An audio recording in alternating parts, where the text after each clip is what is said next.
groups, results, and applications. Okay, thank you very much, and thanks to the organizers for making this happen, and thanks to those of you attending online. This is really nice to have this happening. This whole talk is on joint work with Michael Wiemeler and Burkhard Wilking, who are here at Muenster. So so there's applications and structure results. I'm gonna start with the applications because these come from Riemannian geometry. So I'll just discuss those for 2 slides and then go on to I think it's one of these things where the proof is more interesting than the theorem. I'm not sure if my co-authors agree, but anyway, so we're talking about positive curvature for Riemannian manifolds. This means positive sectional curvature in the sense of triangles being fatter than they are in Euclidean space.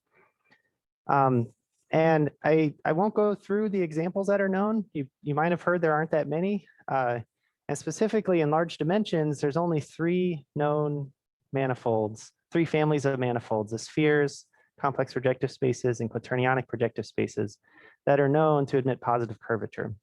This is if you restrict to the compact, simply connected manifolds. So that's it, easy to remember, okay? And so that's not that many. And okay, so we're interested in more examples. And Karsten Grove in the early 90s suggested this program where we study manifolds which are similar in the sense that they have large symmetry. And specifically, these are symmetric spaces, perhaps by studying slightly less symmetric spaces. That sounds funny, but spaces with still large symmetry, but not quite homogeneous, for example. So the sort of thing you should be thinking about are cohomogeneity 1 manifolds, quotients of homogeneous spaces known as biquotients, or other constructions along these lines. I just want to take a minute to advertise some of the constructions that have in many cases come out of this program of thinking about highly symmetric metrics. So for example, Ravi Shankar is a student of Karsten. This was around 2000. He was studying homogeneous spaces with positive curvature and constructed fundamental groups which were not on the sort of obvious list of fundamental groups in positive curvature, the spherical spaceform groups. Also, a manifold with positive sectional curvature. So this was independently published by Derricott and Groverdiani-Ziller in 2011. So this is remarkable because it's the only example that's been published in the last 10 years, and in the more than 10 years before that, there wasn't any others. So this was a remarkable feat. I'm not going to go through all of these results that I'm listing here. I just want to advertise a little bit that there's been lots of work. So if you relax positive curvature to something else, maybe non-negative sectional curvature, or these notions of almost positive curvature, that this is where you want positive curvature on an open dense subset. There's lots of constructions here. You can see some of this is very recent. I think probably one of the highlights of this was recent work of Gertz-Karen and Shankar, where they finished this long, well, it's only 3 papers, but it took a long time to establish that all exotic 7 spheres admit non-negatively curved metrics. So, and that's just a highlight. They have many other examples, but that's kind of the highlight in my mind. Yeah, I won't go through all these other things, but the references are in the slides, which you, I assume, can find at some point somehow. But okay, so that's just a quick story about the constructions. With that said, I'm going to be talking about obstructions. So I work on the completely other side of this. So the question here is, you have Riemannian metrics with positive curvature and large isometry group. And this can mean whatever you want it to mean. For today, I'm going to focus on torus symmetry. This is not necessarily the most interesting case, but in a sense, it's easy to work with tori because they're abelian and connected Lie groups. And also, if you have any Lie group action, it has a maximal torus. So in a sense, you're studying the general case indirectly. So I want to be a little more precise now on this slide and discuss some results on this obstruction side. So I want to fix assumptions. I'm again dealing with compact, simply connected manifolds. This is my abbreviation for positive sectional curvature. And again, you should be thinking of these three examples, the compact rank 1 symmetric spaces, at least in large dimensions, that's it. And so the sort of theorem that you want to prove is if in addition you have torus symmetry, or the rank of the torus is large, then you aim to show that the manifold is the same as one of these. All right. And the notion of same depends on your assumption. So the strongest sense in which these could be the same as these spaces is diffeomorphism. So this was the first general result along these lines due to Grove and Searle. They showed that if the rank of the torus is really big, about half the dimension, then they show more, but a consequence is that the underlying manifold is diffeomorphic to one of these three spaces. Excuse me, one of the first two spaces only. So that's a diffeomorphism rigidity statement, assuming large symmetry. All right, you can see the bullet point, so you know what's coming. There's going to be more results here. And in each case, I'm going to relax the symmetry and then also relax the conclusion. All right, so an example, if you relax the symmetry by subtracting 1, that's a weaker symmetry assumption. Fang and Rong showed that you can still recover the homeomorphism type. This was in 2005. And here you also get HP, you get quaternionic projective space in dimension 8. So that is added to the list, but otherwise it's again spheres and complex projective spaces. So in 2003, so the next result is for homotopy. And again, I'm only kind of stating it's more than this, but the easy thing to remember is that if you take the symmetry assumption, and you can see it's being divided by 2 roughly. So it's a big decrease in symmetry, and you can nevertheless still recover the homotopy type of the manifold. And there you get all 3 manifolds appearing. This was, by the way, I didn't have room to squeeze it on the slide, but Desai and Wilking also improved this to a tangential homotopy rigidity statement, I guess published the next year. Okay, in that same paper of Wilking, there's another result that I think is maybe a little less well known. So here the assumption is n over 6, so again smaller, and again the full statement is more than this, but in particular he recovers the rational cohomology ring of the manifold. So what this means is he computes the rational cohomology ring, and it agrees with one of these 3 spaces.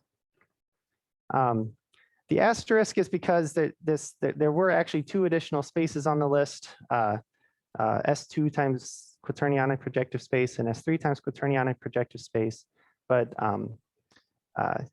those can be ruled out by now with some of our joint work. So I think it's this. Basically, this is a rational cohomology computation. So the main result I want to discuss today is a result like this. So we're interested in computing the rational cohomology ring of the manifold, and the conclusion is that it agrees with one of these 3 cohomology rings.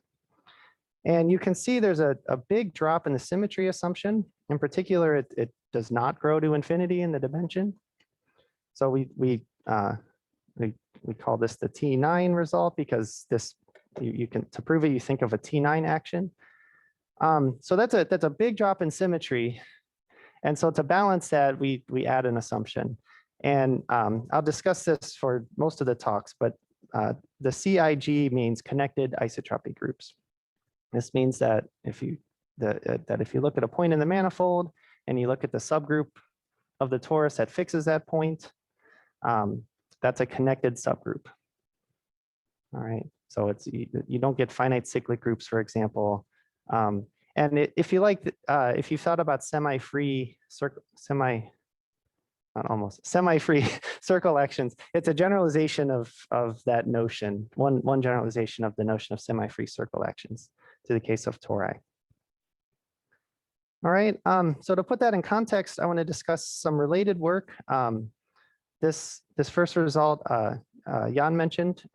So there was a similar result for T7 in this preprint that's on the archive.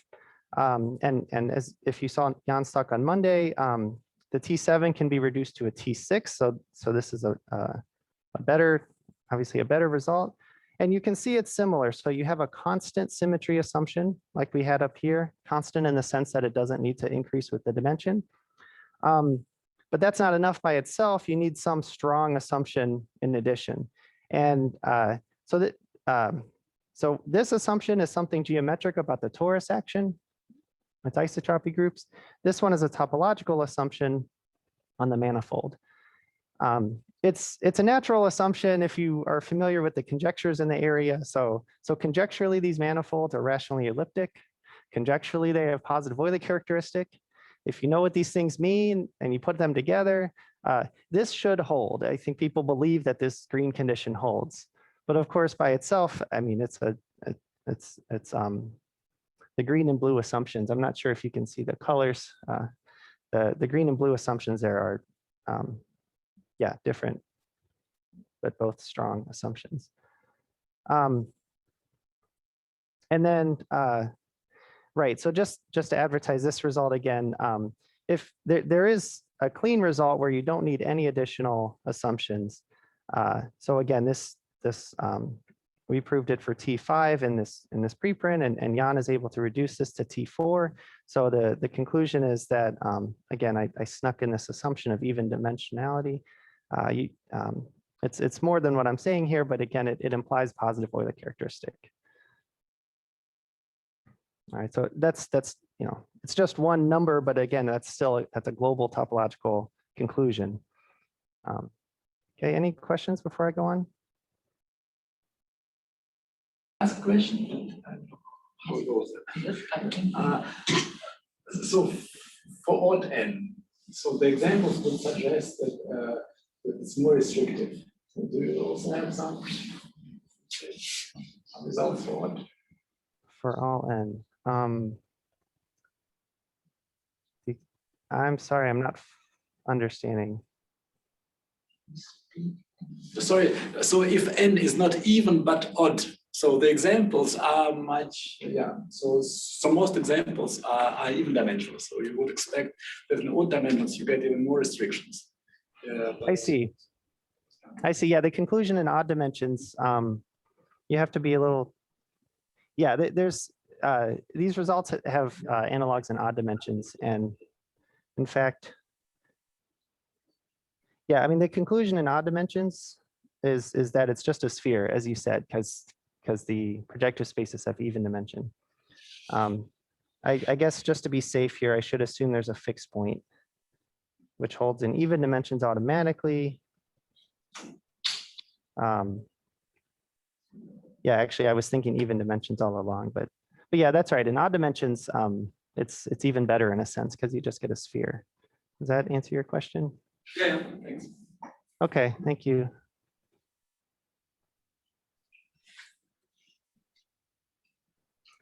Okay, so I'm going to quickly sketch the proof with no serious details being shown, but what the point of the sketch is to motivate the main lemma, all right, which is just something about torus representations. So what we have is a T9 action by isometries on our manifold.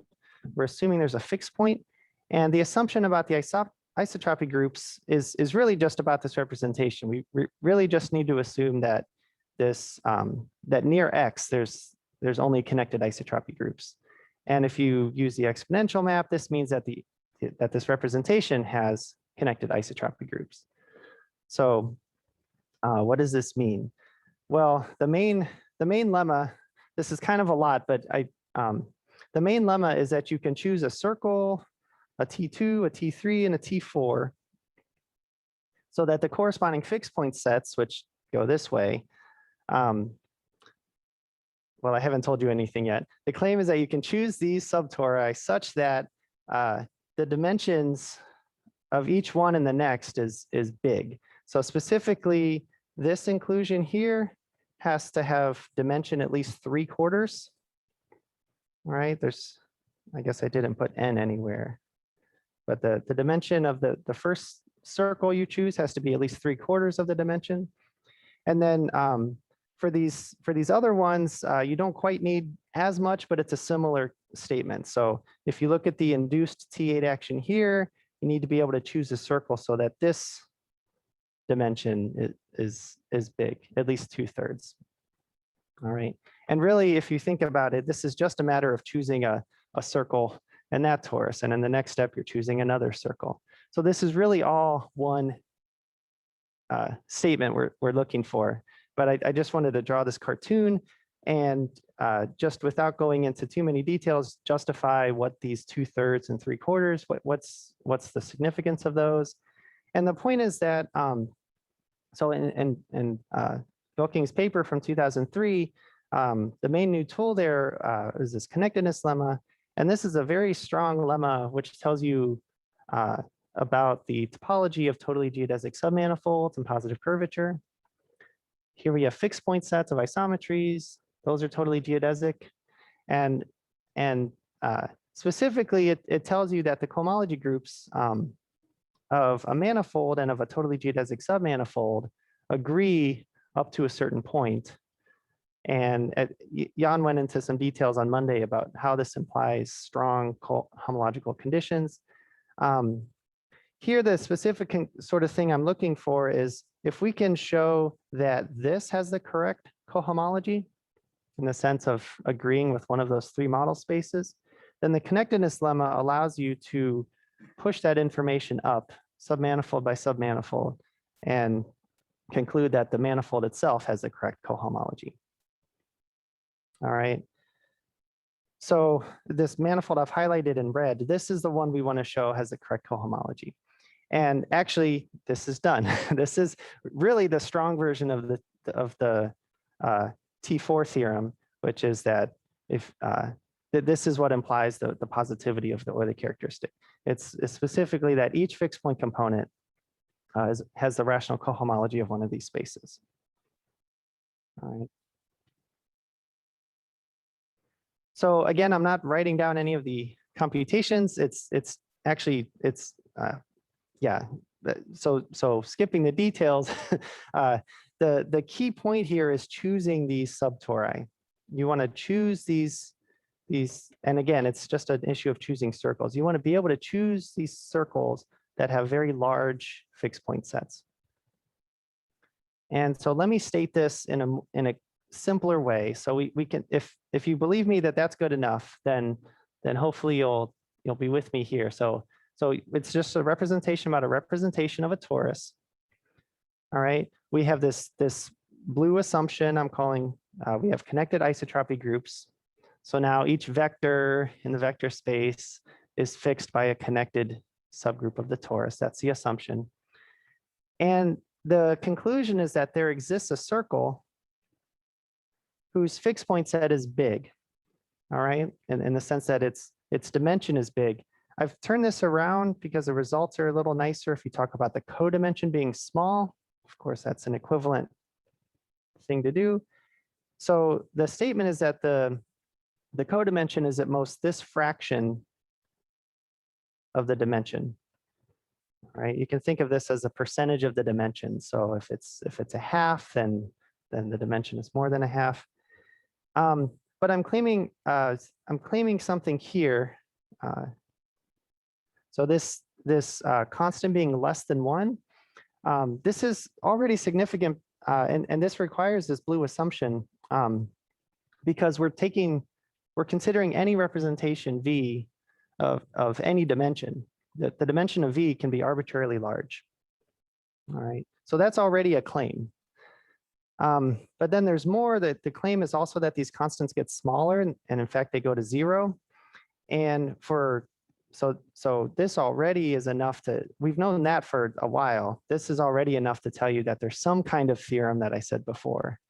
You just have to figure out what the best D is. And in fact, the 3/4 dimension that we needed corresponds to codimension of 1/4. All right. So really, and this is really the bottleneck. We need to find how large we need to go to get this constant down to 1/4. All right. So yeah, again, this is the main lemma. I'm going to discuss this for the next few slides. But I just want to quickly bring this back to the geometry. So again, you're thinking about the tangent space at the fixed point, and VS1, that's a fixed point set of the circle. This gives you a fixed point set of the circle in the manifold. And the statement about the dimension being 1/4 corresponds exactly to the dimension being at least the 3/4 that we needed.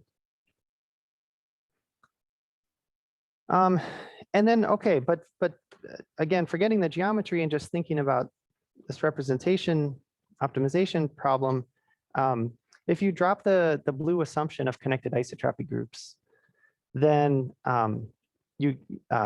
this is not too hard to see. Somehow, if you look at generic representations, this just isn't true. And I'm stating this briefly because, you know, only so much can fit on a Beamer slide, but you know, you can consider a family of representations of larger and larger dimension, and it's pretty easy to see that you can get the codimensions. For generic representations, the codimension is basically the whole dimension, and so that limit goes to 1. So again, you need the connected isotropy groups assumption to get this constant. Another thing, this is maybe more for people who are familiar with Borchart's paper or work that's used it. So it's been really useful to look at involutions in the torus. If you want big fixed point sets, involutions will give you big fixed, because involutions are they generate the smallest subgroup, so they give you the biggest fixed point sets. And so it's, you know, you might ask, why don't you just use involutions again? Well, what happens there is sort of the worst cases you get a constant if you rephrase this appropriately, but that constant doesn't go below 1/4, and we really need it to drop below 1/4. The limiting value is 1/2.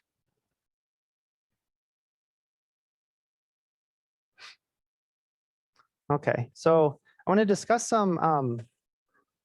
little bit what this condition means. I hope to give you a good sense of what this condition means. I feel like I just said that. So excuse me. Yeah, so the main observation here, the takeaway is that this is a strong assumption, and you can rephrase this in terms of the weights of the representation. So I want to give you an example first. This is a really easy looking representation. All right, it's a T3 representation. I'm putting it into U8 first. And so what I've done here is write the 8 different irreducible subrepresentations. And you can see I'm not doing anything fancy. There's only 8 of them, and it's not that complicated. All right. But I claim already that there's multiple different disconnected isotropy groups. And here's at least some of them. So I want to highlight a little bit. So if you consider, so this is the 4th, this is the action on the 4th basis vector. Well, there's a cube, right? So the cube roots of unity will fix that direction. Z2 and Z3 can be whatever they want, but you see all together you get a disconnected group fixing that direction. So that the point is, this is not an example of what we're dealing with. There's other things that can happen. So there's an issue with where conjugates are. So here you have basically the same representation twice, but there's a conjugate on one of them. All right. This one, if you work out the equations by hand, or in your head, you can see that Z2 and Z3 are required to lie in this Z2, and then Z1 can be whatever. But again, if the conjugates are not exactly as they need to be, then you can again get disconnected isotropy.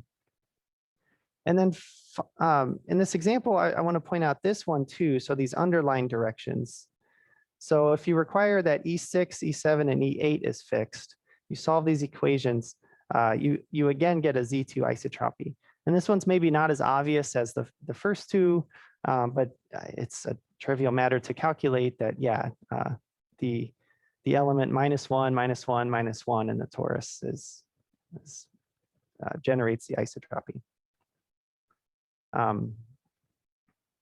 Yeah, so the point is, you know, if you write down a representation at random, it's probably not going to have this nice property. Okay, but how do you work with this? A good observation to make here is that if you write down the weight matrix, so for example, Z1, Z2 has exponents 1, 1, 0 on the coordinates, right? So you get weight vectors in this way. If you line these up into a matrix and you start looking at submatrices of this and computing determinants, you can see that, you know, that this little 2 by 2 matrix has determinant 2. This corresponded to the fact that this isotropy group had 2 components.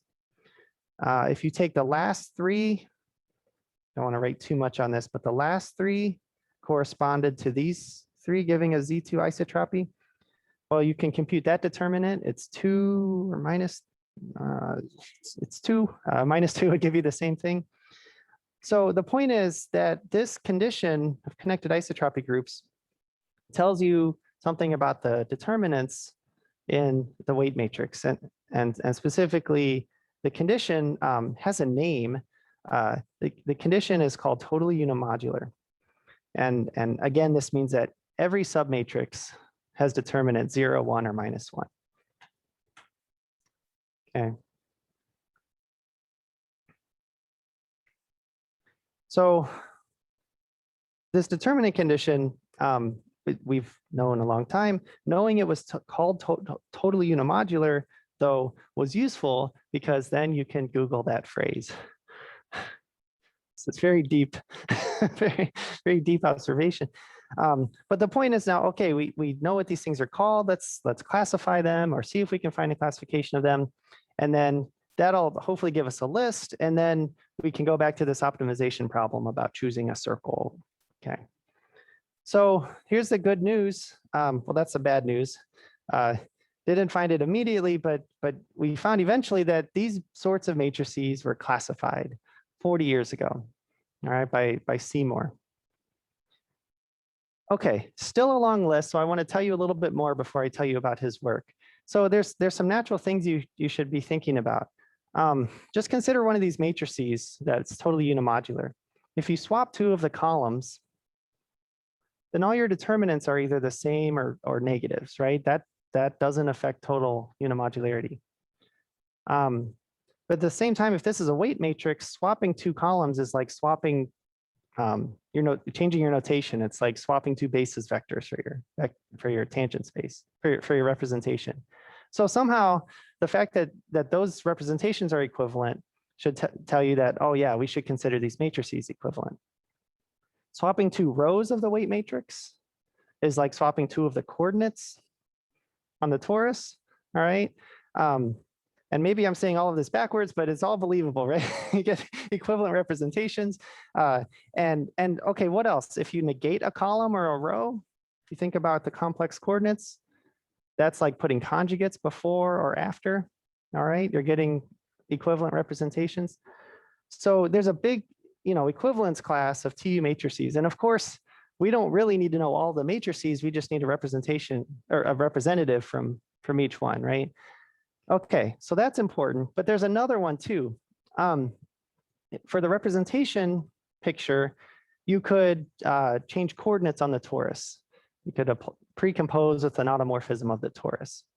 And in simple terms, if you, for example, replaced the coordinate Z1 by Z1 times Z2, that's going to give you an automorphism of the torus. Well, that just corresponds to adding row 1 to row 2 in the weight matrix. Again, maybe that's backwards, but I'm not checking it right now. I'm kind of tired. Okay, the point though is if you think about this, you should also allow row operations, okay? Because row operations for the matrix correspond to precomposing with automorphisms of the torus. So the point is somehow, okay, this is the equivalence relation we should be using, and really we want to understand Seymour's theorem modulo this notion of equivalence. And the point is, these objects, these equivalence classes, are called, again, they have a name, they're called regular matroids. Okay, whatever that means. Stick with me though. So I just want to paint this big picture. So we started with representations with this geometric property of connected isotropy groups. You write down the weight matrix and study it for a little bit, and you see that it has this property about determinants of submatrices called total unimodularity. And then modulo this natural notion of equivalence, really the things we're studying are called regular matroids. And the point of telling you all of this is that really Seymour's theorem was about the classification of regular matroids.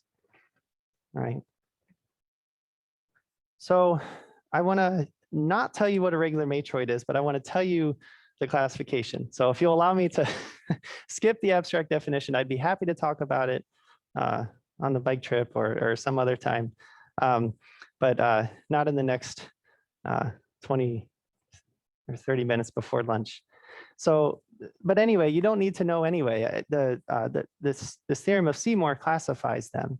And there's, of course, some notion of decomposable ones. All right. But if it's not decomposable, then there's only three types. There's only three building blocks for these things. The first ones are called graphic matroids. And then there's dual versions of this called co-graphic matroids. And then there's like, classification of Lie groups. There's an exceptional one. Here it's even easier. There's just one exceptional one, or one, they call it sporadic. So I want to go through all these footnotes. The first thing about decomposability is it's a little more general than just taking the direct sum of two representations, but it's close. And it's an easy case for what we need to do. So I'm not going to spend any time discussing that. So anyway, there's one lemma that deals with the decomposable case. Aside from that, we need to understand these indecomposable ones. So the graphic ones are really simple, and they're called graphic because they come from graphs. Matroid theory, by the way, is all about, it was formulated by Whitney, the same Whitney from Stiefel-Whitney classes, and in the 30s, and it captures notions of graph theory and linear algebra, and it's actually I'm a big fan of it now. I didn't know what it was for very long. Anyway, but here's an example of how you build a representation from a graph. You draw a graph, and I didn't put labels on these things, but this is really should be a directed graph. I think I did small to big. And what you can do from this is build this matrix. This is called the oriented incidence matrix. If you took a graph theory class in college, you build these things. Yeah, this is just, so these are the, you have 1, 2, 3, 4 corresponding to the vertices, and you have a column for each edge. All right, and then you put a 1 or a -1 to tell you where the edge connects to the vertices. All right, and the -1 gives you the orientation. And so you get a matrix like this, all right, one column for each edge. And then it's convenient to chop off the last row. So this matrix only has rank 3 since the rows sum to 0. So really you just want to think about, I mean, it's convenient to chop off a row to get a sort of a proper size of a matrix. And then if you look at this for a second and think this could be a weight matrix. So what you do is you start with the graph, you build this incidence matrix, and then you get a representation from that. And that representation is always, has this property of connected isotropy groups. So that's what a graphic, yeah, and then modulo equivalence, I'm not defining it properly, but that's what the graphic matroid case is in the classification. So co-graphic, this sounds pretty harmless because, it's, you start with the graphic matroid and then you compute its dual. And I'm not going to go into really defining this properly. But in terms of the weight matrix, one way of writing it down, again, modulo this notion of equivalence, is that you're taking the transpose of the weight matrix, all right, but with the minus sign. So, so looks harmless.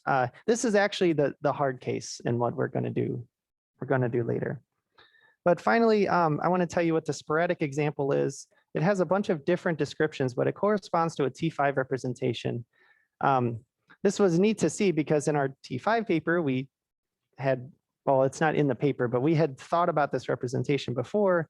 This was kind of a bad, this was an extreme case of something. So this is a representation of T5 with 10 irreducible representations. And one nice symmetric way of defining it is that the weights have, well, 5 numbers and 3 of them are 1. So that's one of them. This is another one, and so on. There's 10 possible ways for that to happen. If you declare that that's the weight matrix, that gives you the representation. So this, it's definitely not obvious, I think, but this also has that property of connected isotropy groups. And if you're if you just can't stand listening to me any longer, you can see if you can work out in this one particular case that the constant for this representation, this is the the minimum codimension fixed point set, is the most 2/5 of the total dimension. And well, we had to go past T5 anyway, but this is already shows you that T5 would not be enough for us. We needed it to be a quarter, and 2/5 is too big.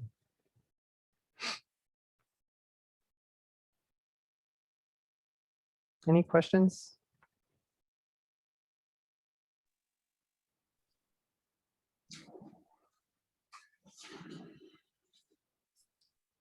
Maybe.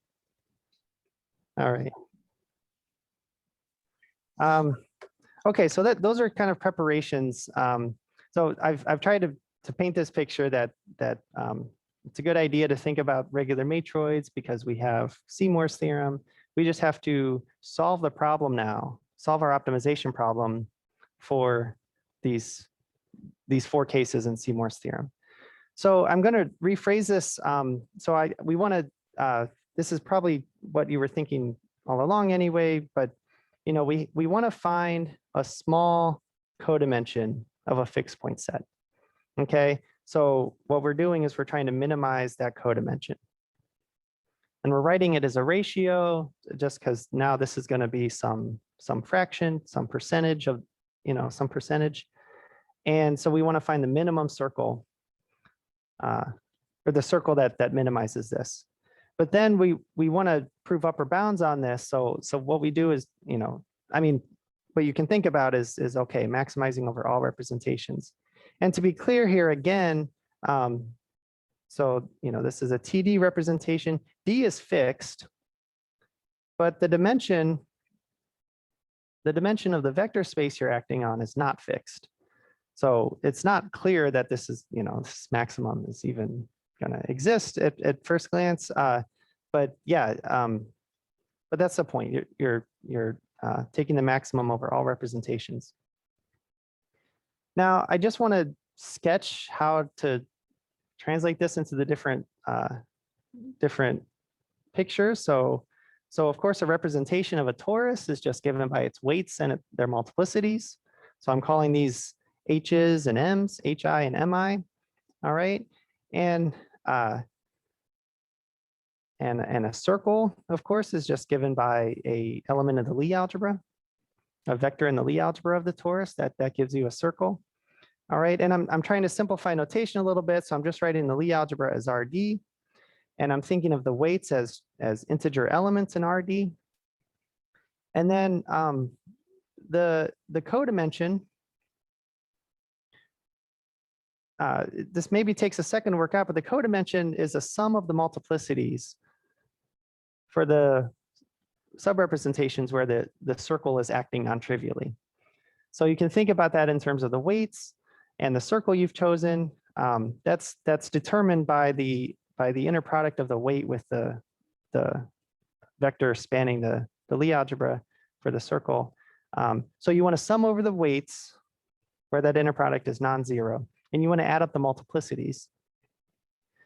Well, the multiplicities aren't really what you're adding because you're dividing by the total, by the sum of the multiplicities. So you're really adding up these mu I.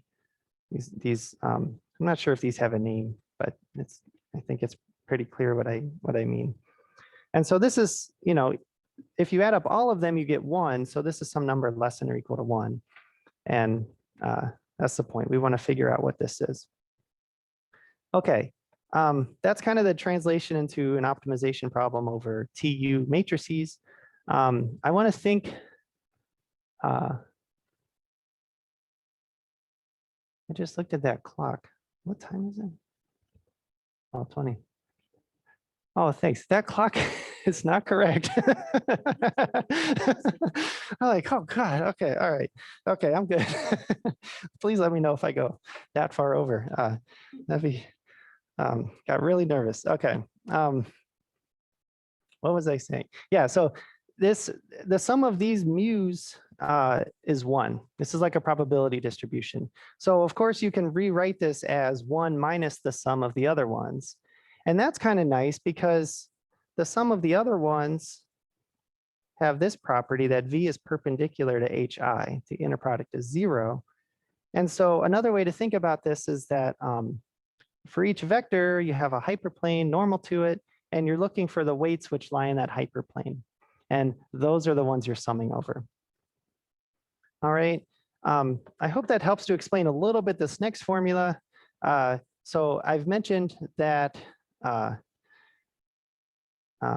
weights satisfying this property of total unimodularity correspond to these things called regular matroids. So that's how you translate there. The multiplicities just get scaled to these fractional multiplicities, mu I. And so you're maximizing over those things. And again, these are the things you find in Seymour's theorem. So now we know what we're maximizing over. And this A, these are subsets of the matroid. A matroid is a set with some properties. Okay, so we're summing over subsets of the matroid, which are called hyperplanes.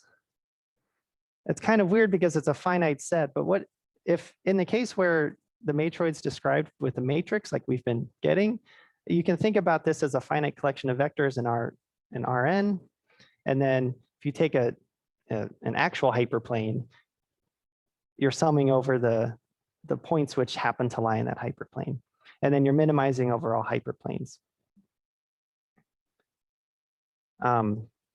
Okay, so the point is you can use whichever language you like to attack the optimization problem. I already said I was not going to discuss the decomposable case, but here's the lemma. All right, it'll be gone in a second. There's a nice lemma that says in the decomposable case, C rho, which is just for that representation, we want to show that that's small. That's the same as showing the inverse is big. And it's big in this sense, so that there's a recursive formula, a recursive bound in terms of the lower values. So this probably is not surprising to anyone if you've done anything ever with the objects which decompose into smaller objects. I just want to point out though that this is one place where for T9 we get exactly a quarter. So if you work, we work out the bounds up to d equals 9, and so you plug in 8 and 7 and 6 and different places, and you get exactly a quarter. All right, so the decomposable case I've thrown away now. The one sporadic example in Seymour's theorem I gave as an exercise, so we're throwing that away. So what's left? What's left is the graphic case and the co-graphic case. So the graphic case, remember, is this really nice, easy thing where you start with the graph, you build this instance matrix, and then you don't really have to, but it's convenient to chop off the bottom row, and then that's your weight matrix. Okay, so the idea here is that, okay, there's lots of graphs, and you can figure out in terms of the number of edges and vertices, how many representations there are and how big the torus is. But one thing I want to point out is that you see this red edge that I've added compared to the last picture. So I've added that edge, which means that I've added the corresponding column. This is like adding an irreducible representation. All right, but I'm doing it with multiplicity 0. It's a trivial thing. So I'm pretending it's there, but just that the multiplicity happens to be 0. All right, the point of what I'm trying to say is that you can extend the graph to the complete graph. And I just gave you the hint, but it's an easy thing to see that solving this problem for the complete graph gives you the bound you want on the graph you started with. So this is just my notation for the representation you get from the graph G. And this is the one for the complete graph on the same number of vertices. And the point is we're trying to show this is small. Well, if we solve the problem for the complete graph, that'll do it for us. So the graphic case reduces to a single graph, to a single representation. And this was also nice because we knew about this representation too. This actually for the complete graph, this turns out to be an extremal one in a certain sense. It's the one with the most irreducible representations. It's the unique representation with the maximal number of representations, so irreducible subrepresentations. Anyway, the point is we knew all about this one, and it's easy to see for it that this constant is 2 over d plus 1, which for d equals 9, okay, just because you might be tired too, that works out to be a fifth. That's good. That's even better than what we needed. So this case is no problem.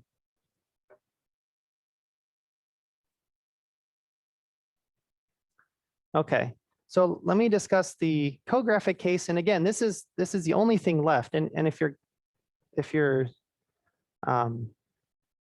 keeping close track, we had the decomposable case. There was an easy lemma for that, and that case is done. There was that one sporadic example. That's just one computation. There is a graphic case, which reduces to the complete graph case, one computation. The cographic case, though, is where all of this is what still took a long time, even after figuring out Seymour's classification. So the cartoon here is that you have this graph, you build the graphic matroid, like using the incidence matrix. And then there's a notion in matroid theory called the dual. It's a theory in mathematics, so of course there's a dual. And just to quickly connect some things. So in terms of the weight matrix, this is like taking the negative transpose.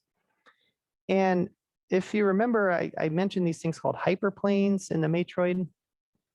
The dual notion of those are called circuits. And circuits, in the sense of vectors, are collections of vectors that are they're called minimally dependent, minimally linearly independent. So they're linearly dependent, all right? But if you take away any one of them, then it's independent, linearly independent, all right? But the name circuit comes from graph theory. Again, the names for these things come from either graph theory or linear algebra. Now, the point of telling you all of this is just to say that that the optimization problem we're interested translates into something really nice, actually. So you consider graphs. You can ignore this for a second. I didn't mean for that yet. So you have a graph. Okay, and that's G. And then you put weights on this graph. Mu1, mu2, and so on. Weights on the edges, to be clear. So these are positive numbers, and they add up to 1.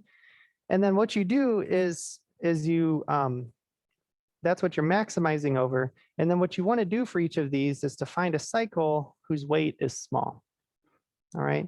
This goes by another name, but the point is, you look at cycles. These are or maybe these are called circuits. Now these are cycles and those are circuits. Basically, yeah, you look at cycles, okay, and you add up the weights of the cycle, and that's what mu of C represents. And so what you want to do is, so the point is you want to minimize that quantity. All right. So I'm not telling you why this is the right problem, but I'm hoping you'll believe me that when you translate to the dual situation, that somehow this is a problem you want to solve.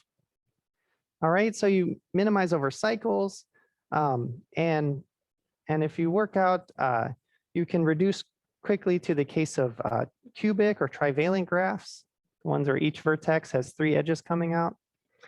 And then what's, how big are these graphs? Well, if you're doing for TD, the number of edges is this.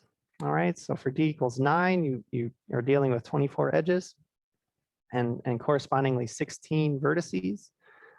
All right, and well, there's a lot of these graphs, but you can start to prove some lemmas about these things.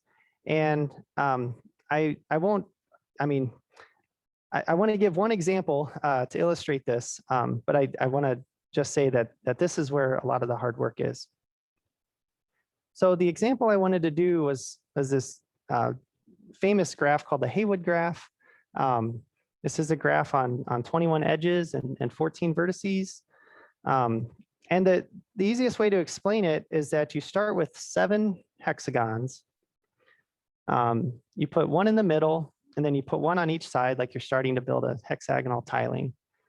And then you make further identifications, and you do it in such a way that each hexagon touches every other hexagon across an edge, like a handshake problem. Okay, each hexagon is sharing an edge with each other hexagon. And can work out, this is kind of fun. There's a unique way to do that, right? And the result is something with 21 edges, right? So 7 hexagons is 42 edges, but then you're identifying 2 down to 1. So you cut it in half. That's where you get 21 edges. All right, it has 14 vertices. And I mentioned tiling. So I want to tell you something about this graph and show you why that property implies what we want. So I want you to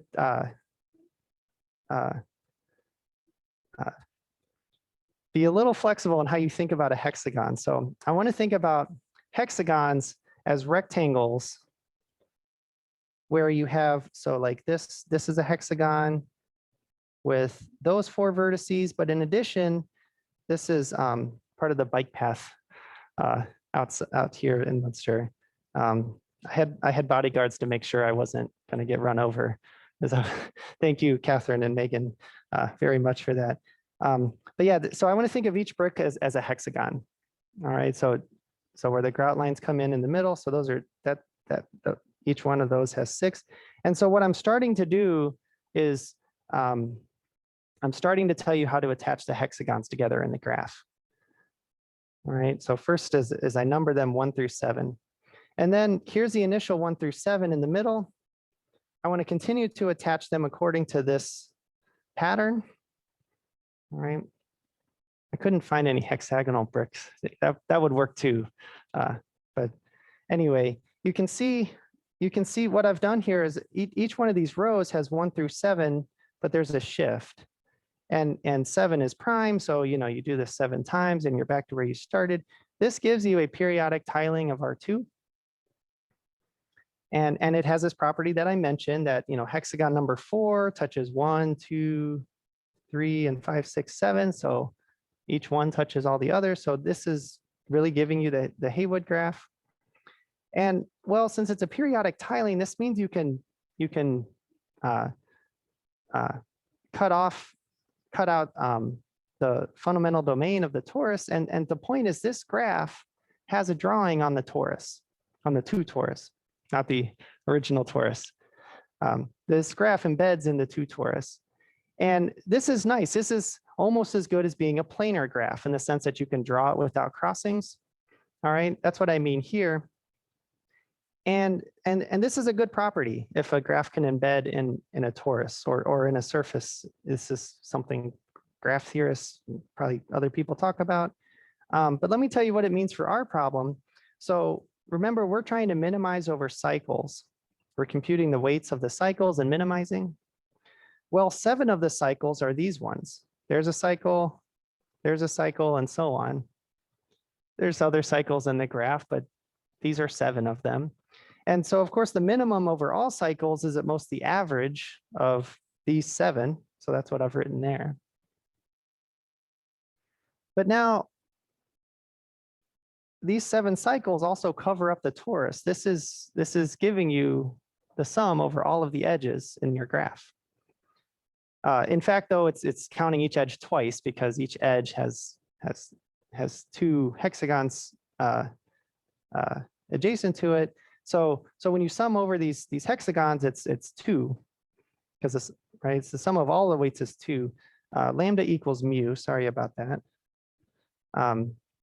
Yeah. So the point is, this is 2 7ths. Now, this was what we were looking for. And I think I did it here. Yeah, in fact, so this Haywood graph corresponds to a T8 representation. And we showed that this is less than or equal to 2 7ths. You might believe, though, that this graph is so symmetric that this is probably the optimal case, and that's true. So actually, for this graph, the value of this fraction is exactly 2 7ths. And in fact, this is the worst case for T8 representations. And I gave this example to hopefully illustrate a little bit the kind of stuff we're thinking about to solve this, but also to say that at least with the techniques we have, you know, if the T8 representation were given by this, we at this point wouldn't be able to prove the same theorem. So at this point, the T9 cannot be relaxed to T8. So that's all I have. Take questions, and thank you again for the chance to speak.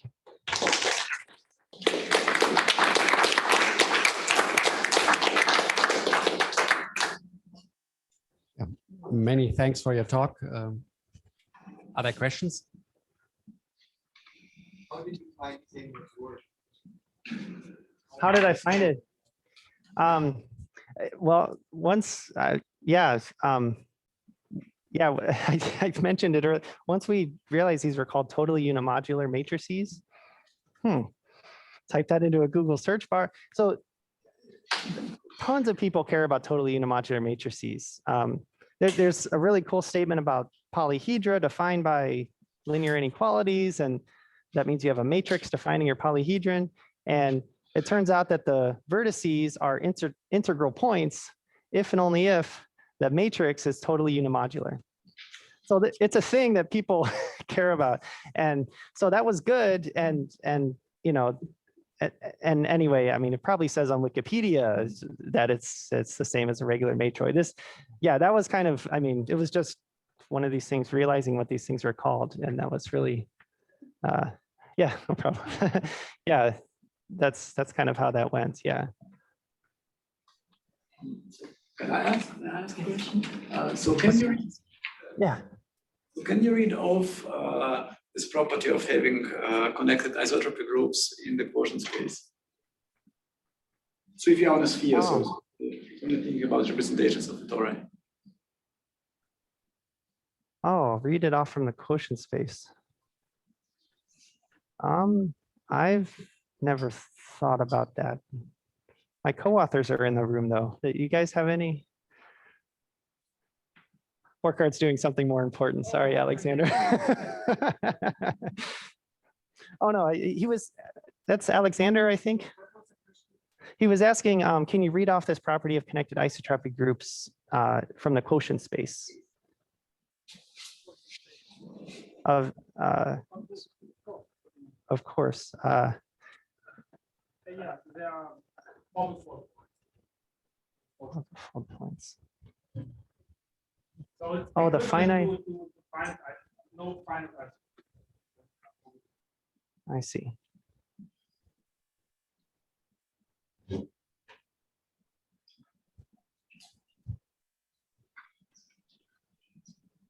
Further questions?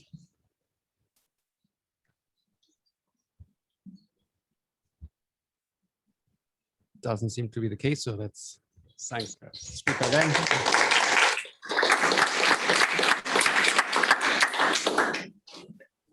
Okay, yeah, so